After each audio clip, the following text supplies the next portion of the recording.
भीम अपने खेतों में पूरी मेहनत से काम कर रहा था। तभी गांव की गंगा मौसी, जो हर किसी की सुख दुख की साथी थी, दौड़ते हुए उसके पास आती है। भीम, बधाई हो, तुम्हारी बिंदिया ने 2 सुंदर पुत्रियों को जन्म दिया है। घर में लक्ष्मी आई है। लेकिन गंगा मौसी की खुशी भीम के कानों में जैसे आग की तरह जल उठी। क्या फिर से पुत्रियां? अरे मैंने पहले ही कहा था कि मुझे पुत्र चाहिए, पुत्र। ये क्या हो गया? ये क्या हो गया? भीम, संतान तो ईश्वर की देन होती है और बेटियां तो घर की लक्ष्मी होती हैं। तुम ये बस मुझे उपदेश मत दो, मैं खुद देखता हूँ कि मुझे अब क्या करना है। भीम गंगा मौसी की एक भी बात सुने बिना गुस्से में अपने घर की ओर दौड़ पड़ा। घर में बिंदिया अपने दोनों नन्ही बेटियों को ममता भरी नजरों से देख रही थी। उसके चेहरे पर माँ बनने की खुशी साफ झलक रही थी। तुम दोनों मेरे जीवन का सबसे बड़ा सुख हो, मेरे जीवन की सबसे प्यारी खुशियाँ। लेकिन तभी भीम तूफान की तरह घर में दाखिल हो गया। उसकी आंखों में गुस्से की आग थी। बिंदिया! अरे ओ बिंदिया! बिंदिया, मैंने कहा था ना कि मुझे केवल पुत्र चाहिए, पुत्र पुत्र। क्या सुनाई नहीं देता क्या तुझे? ये पुत्रियां मुझे नहीं चाहिए, नहीं समझी क्या? तुम कैसी बातें कर रहे हो भीम? पुत्र हो या पुत्री, ये सब हमारे बस में नहीं। ये तो भगवान की इच्छा है। भगवान की इच्छा? अरे मेरी संपत्ति का मालिक कौन बनेगा? मेरा बुढ़ापे का सहारा कौन बनेगा? मुझे सिर्फ पुत्र चाहिए, पुत्र। इनका यहाँ कोई स्थान नहीं है। क्या करूँगा मैं इन बेटियों का? बोलो, ये सिवाय बोझ के कुछ नहीं है, समझी? भीम के शब्द बिंदिया के दिल को चीर रहे थे, लेकिन भीम का क्रोध उसके विवेक पर भारी पड़ चुका था।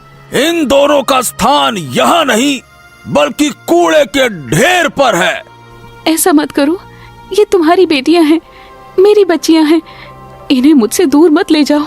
लेकिन भीम ने उसकी एक ना सुनी। उसने दोनों नन्ही बच्चियों को उठाया और बिंदिया की रोती बिलखती आवाज को अनसुना कर घर से बाहर निकल गया। बिंदिया की चीखें, उसकी ममता सब बेकार साबित हो रही थी। भीम अपने क्रोध और जिद के आगे सब भूल चुका था। भीम, मेरी बच्चियों को मत ले जाओ। भीम, मेरी बच्चियों को मत ले जाओ। क्रोध और अज्ञान के वशीभूत होकर भीम ने ऐसा कदम उठाया जो न केवल उसके लिए बल्कि मासूम बच्चियों के लिए भी घातक साबित हो सकता था। लेकिन नियति की लकीरें अक्सर इंसानी फैसलों से बड़ी होती हैं।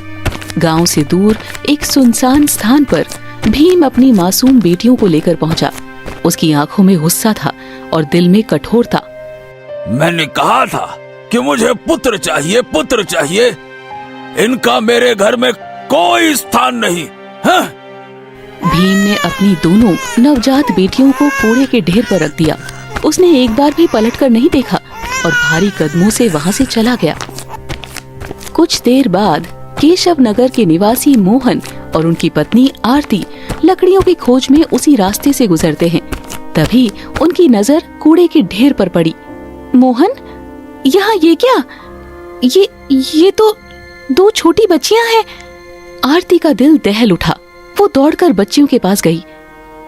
कैसा जमाना आ गया है, लोग बेटियों को कूड़े में फेंक देते हैं। ये तो घर की लक्ष्मी होती हैं। अरे राम राम राम राम राम राम। मुझे तो इन बच्चियों पर, बेचारियों पर बहुत दया आ रही है। देखो कैसे कुलबुला रही हैं। अरे रे रे रे, पता नहीं किस निर्दयी ने इन्हें यहाँ छोड़ा होगा। कैसे कैसे लोग हैं इस दुनिया में। आरती का दिल पिघल चुका था। उसकी ममता इन मासूम बच्चियों के लिए उमड़ पड़ी। सुनो, हमारे विवाह को 10 साल हो गए हैं, लेकिन भगवान ने हमें संतान का सुख नहीं दिया। क्यों ना हम इन दोनों को अपना ले? आरती, देखो भाग्यवान, तुम्हें तो पता है मैं एक गरीब लकड़हारा हूँ। हमारी अपनी गरीबी का आलम ऐसा है कि 2 वक्त की रोटी जुटाना भी मुश्किल है। इन दोनों की भला परवरिश कैसे कर पाऊंगा? गरीब है तो क्या, ये हमारी जिम्मेदारी नहीं है कि इन्हें बचाएं? हाँ ठीक है, पर हम दोनों को नहीं पाल सकते। तुम चाहो तो एक को उठा लो, ठीक है? तो दूसरी बच्ची का क्या होगा मोहन? उसे कौन अपनाएगा? अरे भाग्यवान, भगवान ने इनका भाग्य लिखा होगा। यकीन मानो कोई न कोई इसे भी बचा ही लेगा, तुम इतना मत सोचो। मोहन ने एक बच्ची को उठा लिया और उसे आरती के हाथों में थमा दिया। आरती के आंसू थमने का नाम नहीं ले रहे थे। हाँ चलो इसे घर ले चलते हैं, चलो भाग्यवान। हाँ आज से इसका नाम राधा होगा। ये मेरी बेटी है, मेरी राधा। कुछ देर बाद उसी स्थान से केशव नगर के प्रतिष्ठित जमींदार और उनकी पत्नी अर्चना गुजरते हैं। उनकी भव्य सवारी और वैभव दूर से ही पहचान में आते थे। रुको रुको जमींदार जी, देखिए वहाँ कूड़े के ढेर में ये बच्ची। अर्चना ने एक नवजात बच्ची को देखा जो अब भी कूड़े के बीच किसी चमत्कार से जीवित थी। उसका दिल दहल गया। इतनी सुंदर बच्ची को यहाँ फेंकने की हिम्मत कौन कर सकता है? ये कैसी निर्दयता है? अरे अगर वो नीच मेरे सामने आ जाए तो मैं उसे ऐसा सबक सिखाऊंगा कि वो जिंदगी भर याद रखेगा। हे भगवान, कैसे कैसे नीच लोग हैं इस दुनिया में, हैं? जमींदार जी, हमारे विवाह को कितने साल बीत चुके हैं, लेकिन भगवान ने हमें संतान का सुख नहीं दिया। क्यों ना हम इस बच्ची को अपनी बेटी बना लें? अर्चना की ममता की पुकार सुनकर जमींदार का क्रोध शांत हो गया। उसके होठों पर हल्की मुस्कान आई। हाँ, तुम सही कह रही हो अर्चना, इस बच्ची को हम अपना लेंगे। हाँ चलो। समय बीतता गया और नियति ने राधा और सुलेखा के जीवन की राहें तय कर दी। राधा, जिसने अपनी जिंदगी एक गरीब लकड़हारे मोहन और उसकी पत्नी आरती के साथ बिताई, जहां हर दिन संघर्ष और मेहनत का सामना करना पड़ा, लेकिन आरती की ममता ने राधा के दिल में संस्कार और सच्चाई का बीज बोया। दूसरी ओर सुलेखा ने अपनी जिंदगी जमींदार और अर्चना के भव्य महल में गुजारी। धन, ऐश्वर्य और हर सुविधा उसके कदमों में थी, लेकिन ये सब कुछ पाकर भी वो दिल से सादगी और प्यार को तरसती रही। 20 साल बाद समय के चक्र ने राधा और सुलेखा को 20 वर्षों में युवतियों में बदल दिया, लेकिन दोनों का जीवन एक दूसरे से बिल्कुल विपरीत था। राधा अब एक सुंदर और समझदार युवती बन चुकी थी। उसकी आंखों में संघर्ष के अनुभवों की चमक थी और दिल में अपने माता पिता के लिए सम्मान और कृतज्ञता। वो खेतों में काम करती, अपने गरीब परिवार का सहारा बनती। सुलेखा अपनी सुंदरता और ऐश्वर्य के कारण पूरे गांव में प्रसिद्ध थी। उसकी चाल में गर्व था और उसकी आंखों में एक अनजान तलाश। जमींदार और अर्चना उसे अपनी जान से भी ज्यादा चाहते थे। दोनों बहनें जो एक ही रक्त से थीं, अब 2 अलग अलग दुनिया का हिस्सा बन चुकी थी। लेकिन नियति ने उनकी कहानी को अभी खत्म नहीं किया था। एक दिन जमींदार अपनी पत्नी अर्चना से सुलेखा के भविष्य पर बात कर रहा था। अरे अर्चना, अर्चना अरे अब हमारी बिटिया सुलेखा अब विवाह के योग्य हो गई है। हमें उसकी शादी की तैयारियां करनी चाहिए। उसे समझा दो कि अब जंगल में घूमने फिरने की आदत छोड़ दे, है ना? ठीक कहते हो, मैं उससे बात करूंगी। लेकिन हमारी बेटी इतनी भाग्यशाली है, उसका जीवन किसी राजकुमारी जैसा है। उसका वर भी ऐसा ही होना चाहिए। इसी बीच सुलेखा वहां आ पहुंची। उसकी आंखों में जंगल की ताजगी और चेहरे पर मासूम मुस्कान थी। अरे बेटा सुलेखा, क्यों? कहाँ से आ रही हो? क्या तुम फिर से जंगल में घूमने गई थी क्या बेटा? हाँ बाबा, वहाँ की हरियाली और शांति मुझे बहुत भाती है। जमींदार कुछ कहने ही वाला था कि अचानक एक घोड़े की टापों की आवाज ने सबका ध्यान खींचा। एक सुंदर तेजस्वी राजकुमार वहाँ आ पहुँचा। जमींदार साहब, प्रणाम प्रणाम। मैं राजकुमार आदित्य हूँ, केशव नगर राज्य के राजा विक्रम का बड़ा पुत्र। जमींदार ने आदित्य को देखते ही पहचान लिया। मैं कुछ दिनों से आपकी पुत्री सुलेखा को देख रहा हूँ। वो मुझे बहुत भा गई है। मैं चाहता हूँ कि वो मेरी पत्नी बने। राजकुमार की बात सुनकर जमींदार और अर्चना के चेहरे पर प्रसन्नता छा गई। राजकुमार, भला इससे बड़ा सौभाग्य मेरे लिए क्या हो सकता है कि मेरी बेटी एक राजकुमार की पत्नी बने। मैं तो इस विवाह के लिए अपनी सहमति देता हूँ। हाँ। कुछ ही दिनों में राजकुमार आदित्य और सुलेखा का विवाह बड़ी धूमधाम से संपन्न हो गया। पूरे नगर में इस विवाह की चर्चा होने लगी। जमींदार और अर्चना के लिए ये गर्व का क्षण था। सुलेखा, जो कभी कूड़े के ढेर पर मिली थी, अब एक राजमहल की रानी बन चुकी थी। उसका जीवन ऐश्वर्य और वैभव से भर गया।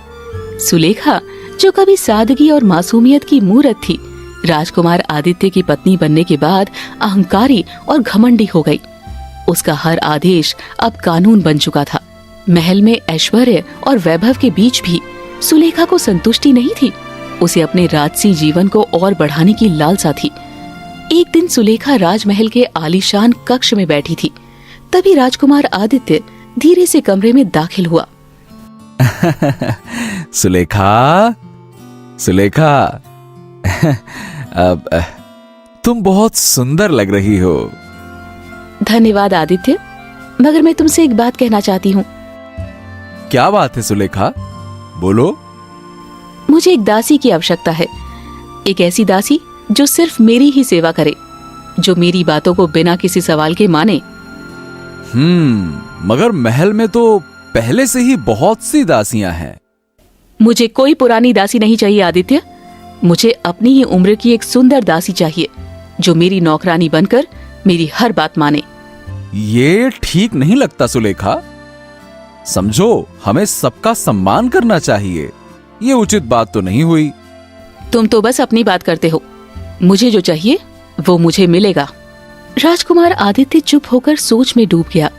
अगले दिन राजकुमार आदित्य मंत्री के कक्ष में जाकर बोला, मंत्री जी, सुलेखा को एक दासी की आवश्यकता है। क्या तुम मुझे किसी ऐसी लड़की के बारे में बता सकते हो जो उसकी सेवा कर सके? हाँ राजकुमार, क्या है ना कि इस राज्य के एक दूरस्थ गांव में मोहन नाम का एक लकड़हारा है। मैं जानता हूँ, बहुत गरीब है बेचारा। उसकी एक बेटी है जिसका नाम राधा है।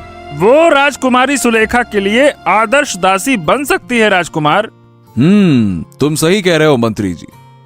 अगर राधा की मदद से सुलेखा खुश हो सकती है तो मुझे ये कदम उठाना चाहिए। ठीक है। राजकुमार, मैं आपको उस लकड़हारे के पास लेकर चलता हूँ। मंत्री राजकुमार आदित्य को लेकर मोहन के घर पहुँच गया। मोहन की छोटी सी झोपड़ी के बाहर एक सुंदर लड़की बकरी का दूध निकाल रही थी। उसकी सुंदरता और सरलता से मंत्रमुग्ध होकर राजकुमार आदित्य उसे ध्यान से देखने लगा। ये तो बहुत सुंदर लड़की है। महाराज, ये है राधा। हाँ। हमें सुलेखा के लिए एक दासी की आवश्यकता है। क्या तुम अपनी बेटी राधा को हमारी सेवा में भेजोगे? मोहन गहरे विचार में डूब गया। पिताजी, हम बहुत गरीब हैं। अगर मैं महल में जाकर काम कर सकती हूँ तो हमारी स्थिति थोड़ी सुधर सकती है। पर बेटी, तुम किसी और की दासी कैसे बन सकती हो? पिताजी, अगर ये हमारा भाग्य है तो हमें इसे स्वीकार करना चाहिए। मोहन, मैं तुम्हारी बेटी का ख्याल महल में बहुत अच्छे से रखूंगा, है ना? इसके अलावा उसे बहुत अधिक धन भी दिया जाएगा। तुम इतना मत सोचो, वो बहुत खुश रहेगी। ठीक है? ठीक है राजकुमार, जैसा आप कहें। अगर ये हमारी किस्मत है तो हम इसे स्वीकार करते हैं। कोई समस्या नहीं है। ठीक है। राजकुमार आदित्य राधा को लेकर महल वापस गया। एक दिन राधा राजकुमारी सुलेखा की दासी बनकर महल में काम कर रही थी। सुलेखा बगीचे में बैठी थी। तभी राजकुमार आदित्य वहां आकर बोला, सुलेखा, तुम नहीं जानती सुलेखा, राधा कितनी सुंदर और सादगी वाली लड़की है। मैं तो चाहता हूँ कि तुम भी कुछ उससे कुछ सीखो, कुछ गुण सीखो उससे। आहा, क्या सुंदरता, क्या नजाकत, और क्या क्या कहें हम। क्या तुम मेरी दासी की तारीफ कर रहे हो? अरे सुलेखा, मैं तो बस राधा की विनम्रता और सुंदरता की बात कर रहा था। मुझे तो ये सब बिल्कुल पसंद नहीं आया। आदित्य, तुम मेरी दासी की तारीफ क्यों कर रहे हो? राजकुमार आदित्य कुछ कहता है, लेकिन सुलेखा गुस्से में बगीचे से बाहर निकल गई और अपने कक्ष में बत्तियां बुझाए बैठ गई। उसका मन राधा के प्रति जलन से भरा हुआ था। आदित्य सुलेखा के पीछे पीछे वहां तक आ पहुंचा। सुलेखा राजकुमार आदित्य की ओर देखकर बोली, आदित्य, मुझे राधा को महल से बाहर निकाल देना चाहिए। क्या तुम सच में ऐसा चाहती हो? उसके माता पिता बहुत गरीब हैं और वो यहाँ हमारी मदद से रह रही है। तुम तो हमेशा उसका ही पक्ष लेते हो, कहीं तुम उससे ज्यादा लगाव तो नहीं रखते हो? सुलेखा, तुम ऐसी बातें क्यों कर रही हो? राधा मेरे लिए सिर्फ एक मददगार है और कुछ नहीं है। इस तरह की बातें तुम्हारे लिए सोचना भी बेकार है। तुम ऐसा क्यों सोचती हो? मगर सुलेखा के मन में शक का कीड़ा बैठ चुका था। वो सोच रही थी कि कहीं राजकुमार आदित्य राधा से तो नहीं प्रभावित हो गया। और धीरे धीरे करके सुलेखा के मन में जलन और शक बढ़ता चला गया। वो हर दिन राधा को घूर कर देखने लगी। वो अब उसकी हर बात पर ध्यान देती। वो सोचती है कि कहीं राजकुमार आदित्य राधा से प्यार तो नहीं करने लगा। अगर वो राधा से ज्यादा प्रभावित हो गया तो? अगर वो मुझे छोड़कर उसे ही पसंद करने लगे? सुलेखा की जलन और संदेह की भावना उसे अंदर ही अंदर खाने लगी। वहीं सुलेखा के दिल में राधा के लिए जलन और नफरत इस कदर बढ़ गई थी कि वो उसे हर पल ताने देती और अपमानित करने लगी। एक दिन सुलेखा कक्ष में बैठी हुई थी, तभी राधा हाथ में पानी का जग लेकर कक्ष में आ गई। राजकुमारी, पानी पीजिए। पानी लाने की तुम्हें क्या जरूरत थी राधा? क्या तुम्हें काम करने के अलावा और कुछ दिखता नहीं है? मैं जानती हूँ राजकुमारी, लेकिन आपको पानी की आवश्यकता थी, इसीलिए लाई हूँ। पानी की आवश्यकता थी? तुम क्या समझती हो मैं तुम्हारे किसी काम की मोहताज हूँ? सुलेखा उठकर राधा की ओर बढ़ती है। तुम जब से मेरे महल में आई हो तब से मेरी जिंदगी में केवल परेशानी ही बढ़ी है। मैं हमेशा आपकी सेवा करने के लिए हूँ राजकुमारी। सेवा? तुम्हारी सेवा ने मुझे हमेशा परेशानी दी है। तुम्हारी जैसी दासी तो किसी काम की नहीं होती। क्या तुम जानती हो, तुम्हारे जैसे लोग अपनी जिंदगी बर्बाद कर लेते हैं, लेकिन फिर भी वही गलती बार बार करते हैं। मैं कभी जानबूझकर कोई गलती नहीं करती राजकुमारी। तो क्या तुम सच में सोचती हो कि तुम हमेशा सही हो? तुम्हारी नासमझी के कारण ही महल में हर चीज गड़बड़ हो रही है। क्या तुम मेरी हर बात को तंग करोगी? अब से तुम्हें एक भी गलती नहीं करने दूंगी। मुझे माफ करें राजकुमारी, मैं ऐसा कभी नहीं चाहती। सुलेखा राधा की ओर बढ़ गई और उसे जोर से थप्पड़ मार दिया। तुम्हारी गलती की वजह से अब तुम्हें भुगतना पड़ेगा। अब से तुम सिर्फ मेरे आदेशों के अनुसार चलोगी, नहीं तो मुझे फिर से तुम्हें सजा देनी पड़ेगी। मैं समझती हूँ राजकुमारी, मैं आपको कभी निराश नहीं करूंगी। तुम्हारे जैसे लोग कभी नहीं समझते। तुम्हारी मजबूरी तुम्हें और कमजोर बना देती है। अब तुम मेरे सामने कुछ भी नहीं हो राधा। आप क्या चाहती हैं राजकुमारी? तुमसे जो कहूंगी वही करो। अगर तुमने मेरे खिलाफ एक भी शब्द बोला तो तुम्हारी हालत और भी बदतर हो जाएगी, समझी? जी हाँ राजकुमारी। अच्छा, तुम सिर्फ काम करने के लिए जीती हो, तो तुम्हें अपने काम की कोई कीमत नहीं है। अब तुम अपने आप को कुछ भी समझो राधा। देखो, तुम्हारा कोई भी काम अब मुझे पसंद नहीं आएगा। मैं जो कर सकती हूँ वही करूंगी राजकुमारी। बस मुझे हर बार ऐसा महसूस मत कराइए कि मैं कुछ भी नहीं कर सकती। तुम केवल एक बात समझो राधा, तुम्हारी कोई अहमियत नहीं है। तुम सिर्फ एक दासी हो और दासी की कोई इज्जत नहीं होती। क्या आप मेरी मेहनत की कीमत नहीं समझती राजकुमारी? मेहनत? तुम्हारी मेहनत क्या है? तुम तो बस मेरे आदेशों को पूरा करने के लिए जिंदा हो। तुम्हारे जैसे लोगों के लिए मेहनत सिर्फ एक झूठी उम्मीद है। तुम कुछ नहीं कर सकती। मैं जानती हूँ कि मैं कुछ नहीं कर सकती, लेकिन मैं यही चाहती हूँ कि आप मुझे कभी भी ऐसा महसूस ना कराएं। अब मैं तुम्हारी ये बकवास नहीं सुनना चाहती। जब तक तुम मेरी सेवा में हो तुम्हें वही करना होगा जो मैं कहूं। राधा सर झुकाए खड़ी रही। तुम एक अयोग्य दासी हो, तुम्हारी कोई जगह नहीं है मेरे महल में।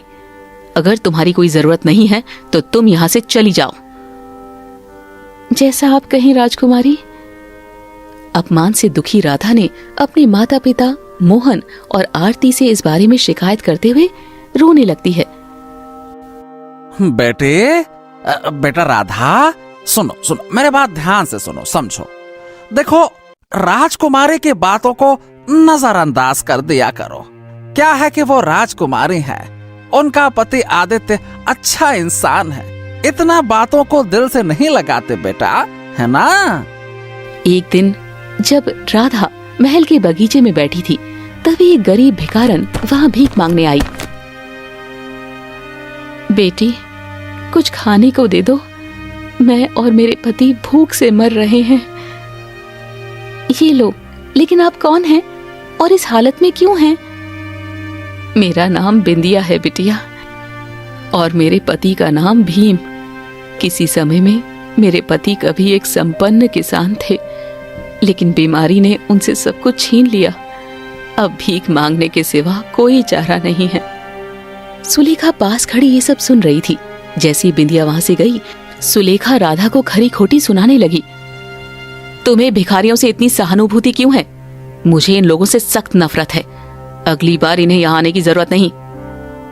लेकिन बिंदिया हर दिन भीख मांगने आती रही।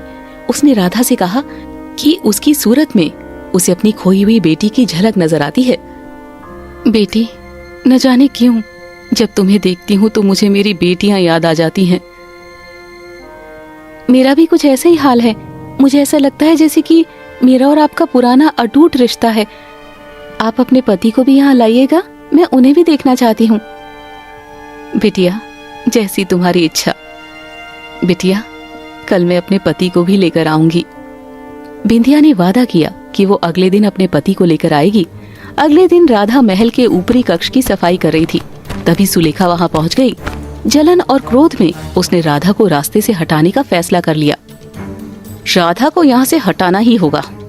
आदित्य को उससे दूर करना होगा। सुलेखा ने बिना कुछ सोचे समझे राधा को महल की छत से धक्का दे दिया। राधा नीचे गिर गई और उसने वहीं दम तोड़ दिया। राधा के माता पिता मोहन और आरती उसी समय महल में आए थे। अपनी बेटी को मृत देखकर वे फूट फूट कर रोने लगे। राधा, मेरी बेटी, ये किसने किया? राधा! तभी वहां बिंदिया अपने बीमार पति को लेकर आ गई। राधा को मरा हुआ देखकर वो भी फूट फूट कर रोने लगी। मुझे हमेशा लगता था कि इसमें मेरी एक बेटी की झलक है, लेकिन आज उसे खो दिया। बरसों पहले मेरे पति ने हमारी दोनों बेटियों को कूड़े में फेंक दिया था। ये सुनकर मोहन और आरती चौंक गए। मोहन ने बिंदिया को बताया कि उसने बरसों पहले कूड़े के ढेर में 2 बच्चियां देखी थी, जिनमें से एक को उसने गोद लिया था। वो बच्चे वो राधा थे। इत्तेफाक से जमींदार और अर्चना, जो सुलेखा का हालचाल लेने महल में आए थे, वो सारी बातें सुन रहे थे। हमने भी बरसों पहले कूड़े के ढेर से एक बच्ची उठाई थी। हमने उसी का नाम सुलेखा रखा था। सुलेखा महल की छत पर खड़ी होकर ये सब कुछ सुन रही थी। खुद को रोक नहीं पाई, वो फूट फूट कर रोने लगी। सुलेखा रोते हुए उन सबके सामने हाथ जोड़ती हुई बोली, मैंने अपनी सगी बहन राधा को मार दिया। मुझे माफ कर दो, मुझे माफ कर दो। भीम, जो पास खड़ा ये सब देख रहा था, अपने फैसले पर पछताने लगा। उसकी आंखों से आंसू थम नहीं रहे थे। ये सब मेरी गलती है। अगर मैं अपनी बेटियों को ना फेंकता तो ये दिन कभी ना देखना पड़ता। मुझे जीवन भर अपने पाप का पछतावा रहेगा। हे भगवान, ये मैंने क्या कर दिया था? क्यों किया? तभी वहां पर राजकुमार आदित्य आ पहुंचा और उस दृश्य को आश्चर्य भरी नजरों से देखने लगा। सुलेखा अपने पति राजकुमार आदित्य को सारी घटना बताती हुई बोली, मुझे माफ कर दो। मुझे नहीं पता था कि राधा मेरी सगी बहन है। राजकुमार आदित्य के लिए दृश्य काफी भावुक भरा था। राजकुमार भीम की ओर देखकर बोला, देखो भीम, पुत्र हो या पुत्रियां, सब भगवान की देन होती हैं। अरे तुमने इतना बड़ा पाप किया, तुमने अपनी पुत्रियों को, दोनों पुत्रियों को कूड़े के ढेर में फेंक दिया। अरे ऐसा करते हुए तुम्हें एक बार भी शर्म नहीं आई, लज्जा नहीं आई? बोलो।